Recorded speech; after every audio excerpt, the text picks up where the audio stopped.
correspondence. I'll hand it over to Debbie Mukamal.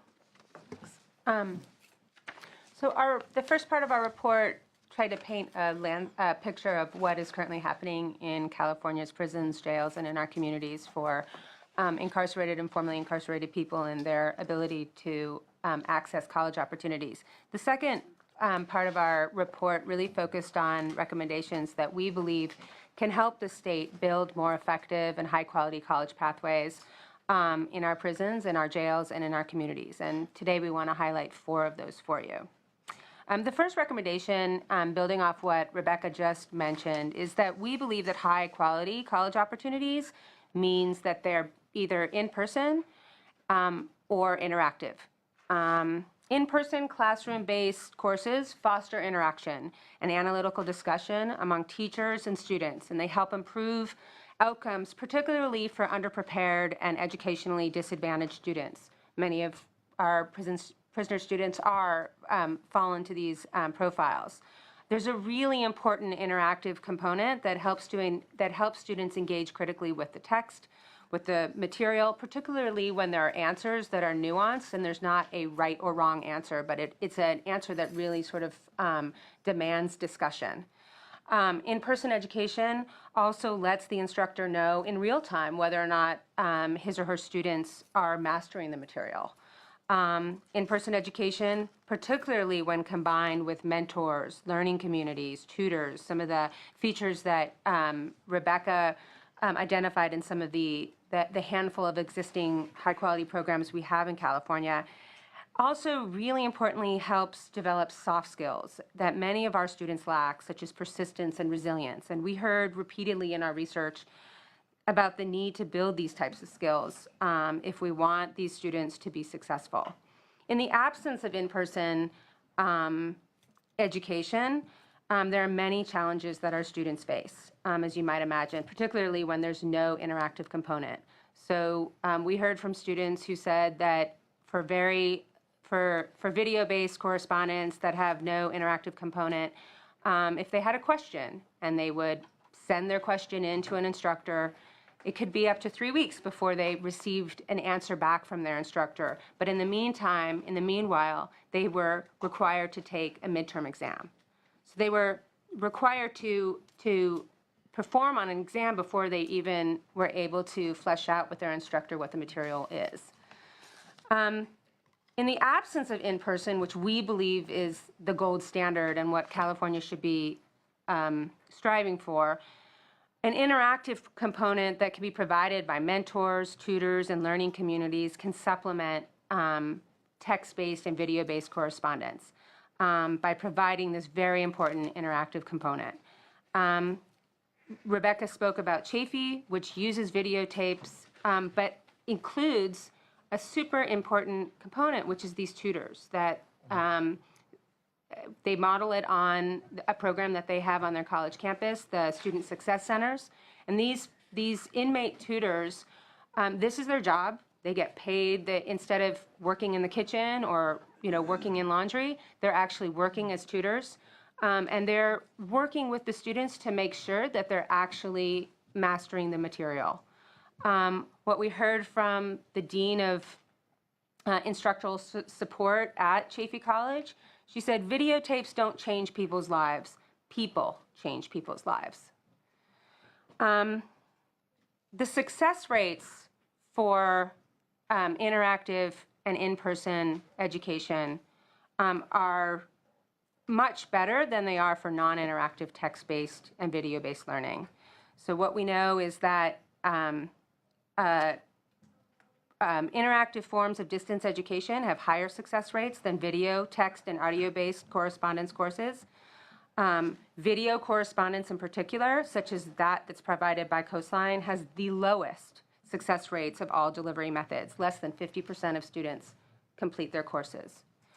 But an interactive component can make a significant difference. So the Chafee program that we've talked about that has the video-based plus tutors, 88% of Chafee students complete their courses successfully, whereas 49% of Coastline students complete theirs.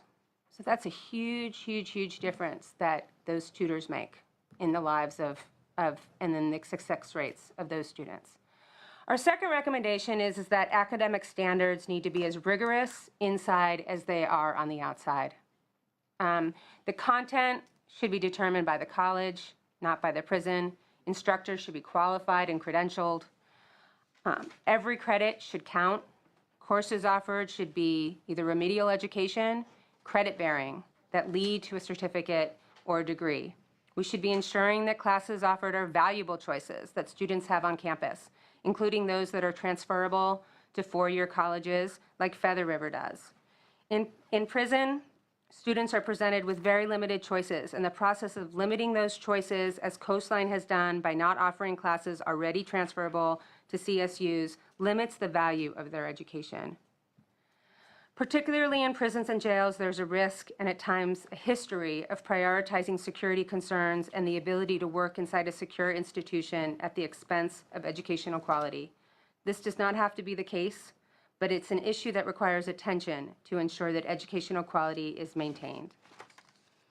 Our third recommendation is that we should ensure that the Student Success and Support Program opportunities are made available to all in-prison students. As you may know, the Student Success and Support Program was established in 2012 to ensure that all students in the community college system complete their college courses, persist to the next academic term, and achieve their educational goals. It requires all community colleges to provide students with a range of services, including assessments, counseling, and referrals to support services. The SSSP framework provides an excellent opportunity to bring high-quality education to students in prisons and jails. It already exists. It is supported and resourced within the California Community College system, and it targets the needs of our students. Students on the inside arguably need these students even more than students on the outside. But unfortunately, we have data showing that Coastline, again, the largest provider of college opportunities right now in the California prison system, is providing these services at less than half the average across community colleges across the state. Coastline's plan to provide orientation to incarcerated students only involves providing them with an incarcerated student's guide, which we've brought you a copy, that's distributed by proctors in the prisons.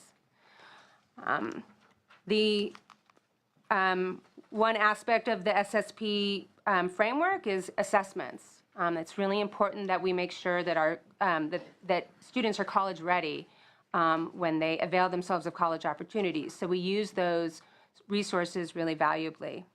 Again, a difference in the assessment process. A handful of our colleges, Chaffey, Feather River, and Palo Verde, are making sure that students have a high school diploma and a GED and have completed an assessment process before they're allowed to enroll in classes. Fortunately, Coastline does not currently have such an assessment process. Our final recommendation, and perhaps the most important one, is that we believe that the state should consider a gatekeeper or other built-in mechanism to ensure quality control, particularly as we move forward post Senate Bill 1391. While Senate Bill 1391 solves the problem of program quantity, or hopefully will, it doesn't address program quality. Our interviews, research, and historical investigation lead us to conclude that without quality control, it will be very difficult to ensure high-quality opportunities for community college students in prison.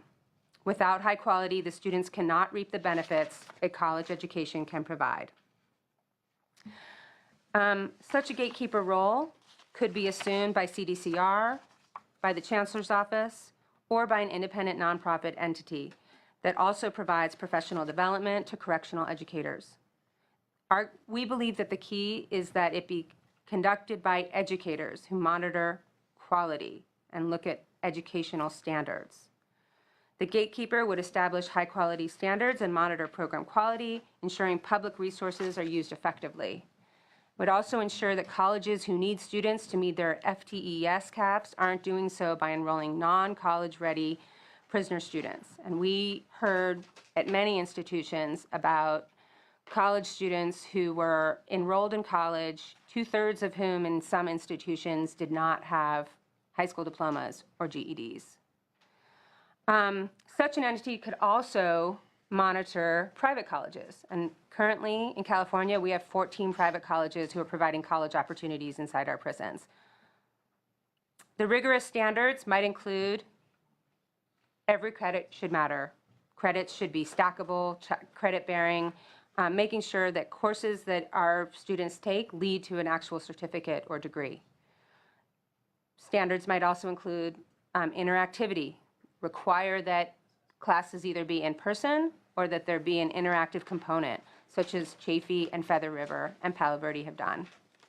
It would also require that students receive support services, like peer tutors and a learning community that can help foster education, and that there be a college readiness component. We know that even if someone has a GED or a high school diploma, they may not be college ready, and that it's really important that there be a very strong college prep program like the Prison University Project has at San Quentin to make sure that students can actually succeed and finish their degrees.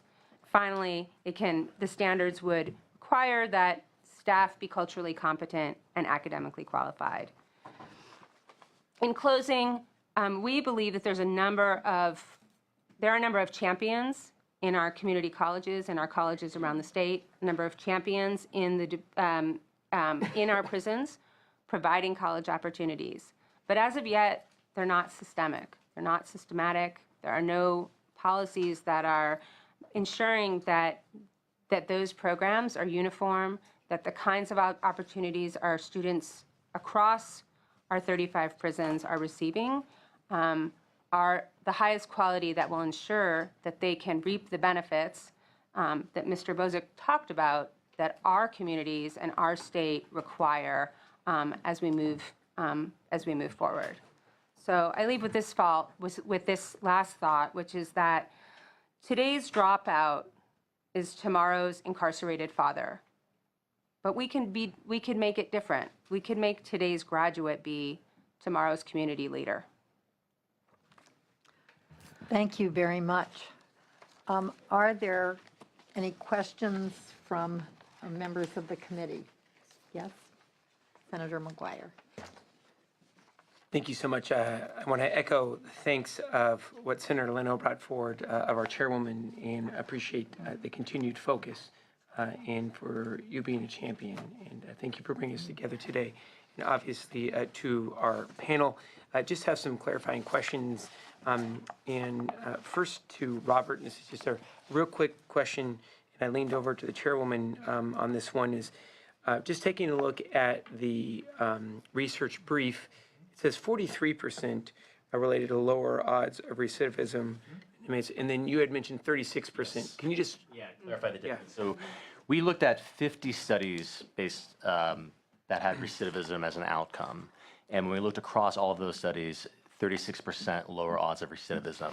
When we focused in, and I should have clarified this when I brought this up, when we focused in on those studies that are of the highest quality, so those studies that are randomized control trials or that use statistical methods that mimics randomized control trials, those that we deem as the highest quality, that is where the 43% lower odds figure comes from.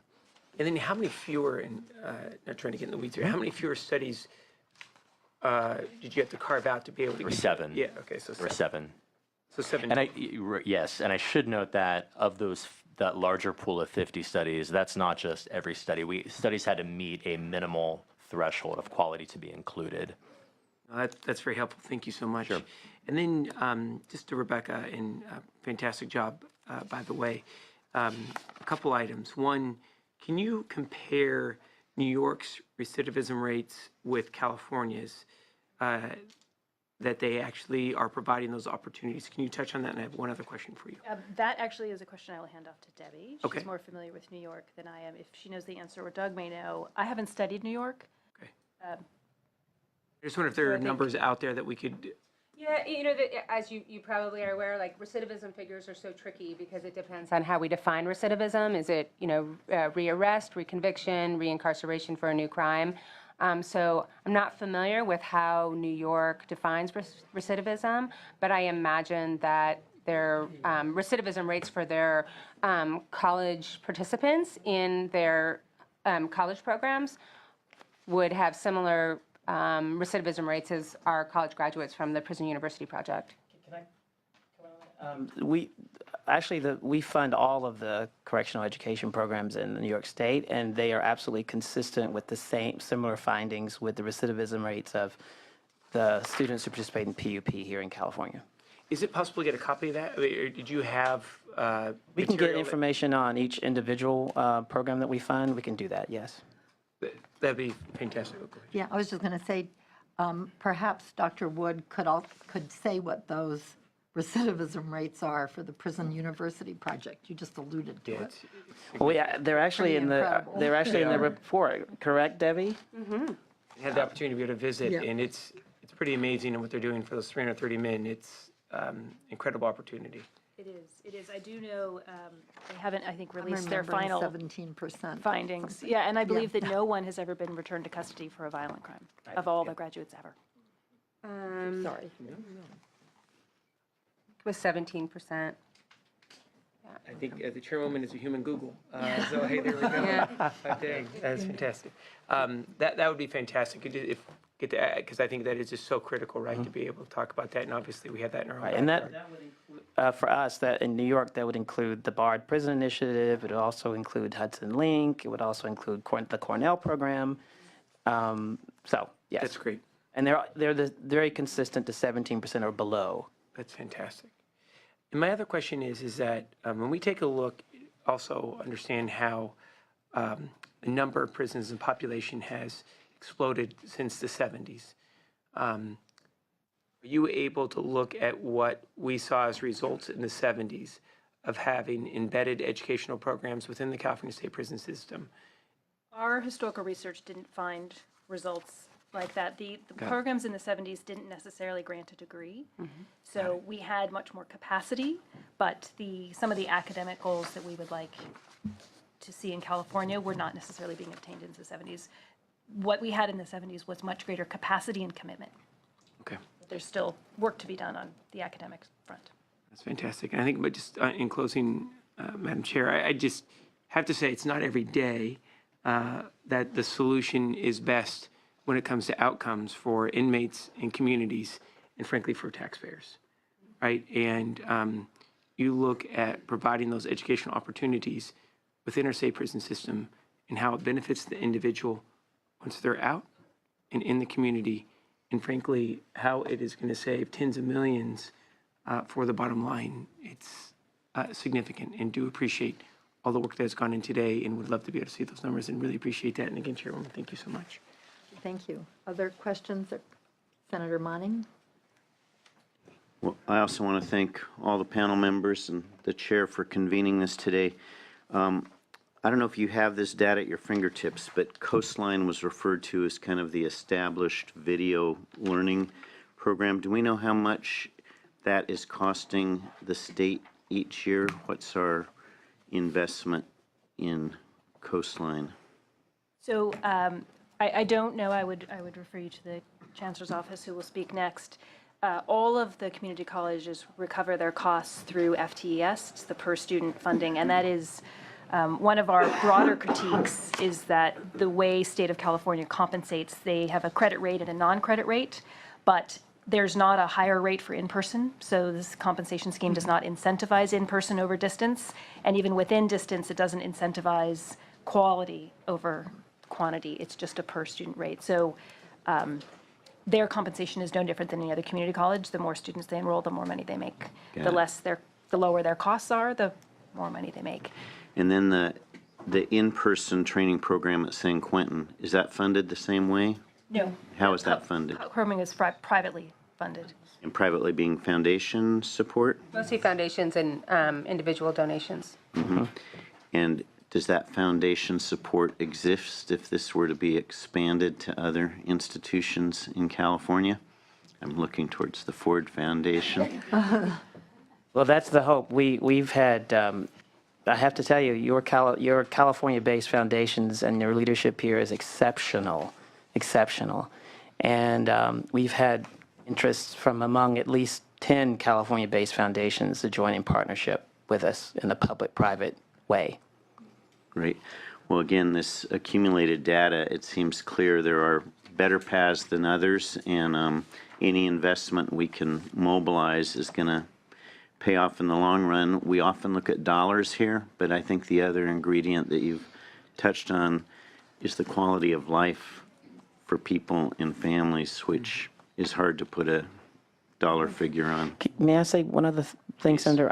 I would also hope, though, that in a public-private partnership, that ultimately the idea is that we join together and that ultimately the state assumes more responsibility over time, because we want it to be systemic.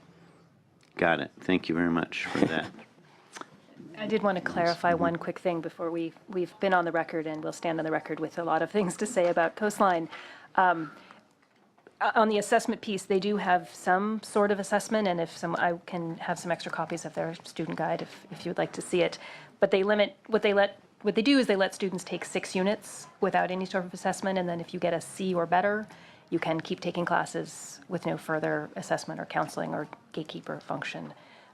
Given some of the quality control issues that we heard rumor of in our investigation, the fact that students can take classes and if they get a C or better can continue taking classes in a system that relies on scantrons with many of the same exams used repeatedly semester after semester within the same institution is troublesome. But they do have something that can potentially be assessment. It's not no assessment. Thank you. Thanks. Any other comment? Oh, Just Senator out of Lee? curiosity, with Coastline, because I think the next panel will tell us how much money the state has invested in it, but are those credits that folks get, are they transferable, accepted by anybody else? Some of them are. Yeah, so the community college system has actually been doing a great job in the past couple of years working on what's called the IGETC curriculum. It's a pre-transferable curriculum, and Feather River uses that transferable curriculum. Coastline does not state in their class catalog that anything is or is not transferable. They have a Q&A at the beginning where they advise the student to check with the receiving university. Whereas Feather River indicates in their course catalog exactly, What they will accept? right. Okay. So it indicates if it's going to be transferable to a 4-year college. Right. Thank you. Senator Leno? Thank you. Just pursuing the issue of cost a little bit further. Do we have a cost per inmate in the New York program for either GED or 2-year or 4-year degrees? Is there any way to begin to identify what kind of costs we're talking about? Are those mostly, to be fair, are those mostly programs that are similar to PUP that are funded through mostly private colleges? They don't, in California, in New York, my understanding is that in California, a student, even an incarcerated student, can qualify for a Board of Governors fee waiver to waive the cost of tuition. There's no such fee waiver in New York State. So all of the college programs in New York State have to be privately funded through foundations and individual donations. Whereas in California, we have an opportunity to use our, students can apply for fee waivers, and then the college can recover those costs, as Rebecca mentioned, through the FTES. So, I don't know. Yeah, no, I would just say that, I would just echo that. It would be difficult, I mean, the cost would be obviously much higher based on the fact that they don't have that in New York State, and it is primarily funded by private foundations. There was there was a recommendation last year from Governor Cuomo that did not pan out because of many reasons. And so we're hopeful that at some point the governor will come back and put more money into it and actually reestablish it so that there is a systemic system in New York State. Right now, they're all individualized programs that are primarily funded by foundations. Are there waiting lists in New York too, or just here? There's waiting lists in every program. Okay. We have waiting lists. There are waiting lists in New York State. I know for a fact there are waiting lists in the 3 other pathway states, in Michigan, New Jersey, and North Carolina. As we indicated to you, after the Pell Grant eligibility was dropped in the crime bill of 1994, some 70% of programs dropped overnight, and so most of those are being funded by private donations, and there's a huge waiting list. There's a waiting list in every single program that we fund, and we fund, as a matter of record, we fund in partnership with other foundations, the three programs in Michigan in terms of the 3 states. But we fund some, 16 programs across 38 prisons across 6 states. And there's not a single program that we fund where there's not a huge waiting list. And is there any shortage of credentialed instructors? Not in California. And in fact, one of the things we heard repeatedly from the community colleges was that the instructors actually compete to offer these classes because the students are so interested and so responsive. They vastly prefer, even with the security restrictions, they vastly prefer these students. May I say something else on that, Senator Leno? And that is that in the other states, we have made sure that even though we partnered, obviously, with the state departments of corrections, all of the programs are anchored in the higher education systems, so that there is that idea of quality control when it comes to courses and educational opportunity. All right, thank you. Yeah, thank you. I have a couple of questions, too. I would like to ask Dr. Wood, just briefly, I was fascinated to read the profiles of the studies in the 3 other states. There were differences between each state, but there must be certain things that they all have. Have you sort of teased those out, and can you tell us what they are? Well, actually, Senator Hancock, you were absolutely right. What I tried to do in my opening remarks, which you all have a copy of, those key features that's in your packet are all key features that exist across all 3 states. And then there are other kinds of differences within that context. But the ones I've identified, there are all the key features, because I anticipated you would probably ask that question. Yeah. And then do they, the subject of a gatekeeper to look at standards and delivery came up. I had been thinking, gee, I wonder if we need an advisory board or something. And they may be 2 different things. But since we're rebuilding a system here, we're really starting from the ground up in many ways. So do these other programs have either a gatekeeper or an advisory board? How does that work? Yes, well, the Vera Institute for Justice acts as the intermediary for the other 3 states. And the great thing about Vera is that they provide technical assistance, they provide professional development, they work in collaboration with the higher education institutes, and we have an advisory board. And as a matter of fact, Jody Lewin sits on that advisory council, and Jody is very staunch when it comes to quality issues, as you know. So yes, we have an advisory council. And we have the Vera Institute for Justice as an intermediary. Now we'd have to figure out what that would look like here in California because of the complexity in California. But it's something that we should definitely keep in mind. Yeah, that might be the answer, to simply use an existing advisory board. Because I would imagine some of the things that the Prison University Project does, the training for faculty coming in and some of these other things, we wouldn't need to reinvent that wheel particularly. Okay, and then lastly, I am very interested in the continuing education opportunities that we might give correctional staff as well. And has that happened in any other states, or are there models that we could use for that? Want to mention that? There are a couple of programs. There's a program in Boston. Boston University's run a college prison program for many, many years, and they also provide college opportunities to the correctional staff alongside the inmates. So there are a couple of models that we could look at. And I'd like to follow up on that too. Also, we have started that now in terms of thinking through that in the New Jersey Pathways Project. The great thing about the New Jersey Pathways Project is It is absolutely anchored at Rutgers University in collaboration with 9 other community colleges.